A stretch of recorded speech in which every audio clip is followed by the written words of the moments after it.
The second step in goal setting is to write SMART goals. SMART is an acronym for writing effective goals. S is for specific. To make sure your goal is specific, ask yourself these questions.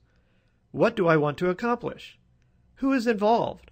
What are the benefits? And how will I achieve it? M is for measurable. Your goal is measurable if you can answer this question.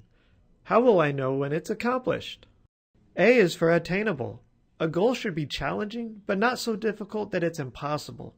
Ask yourself, is it possible to reach this goal? R is for realistic. Even if your goal is possible, you must be motivated to work on it. You can ensure your goal is realistic by asking yourself, am I willing to work to develop the skills and attitude needed to reach this goal? T is for time-bound. Each goal needs to have a deadline.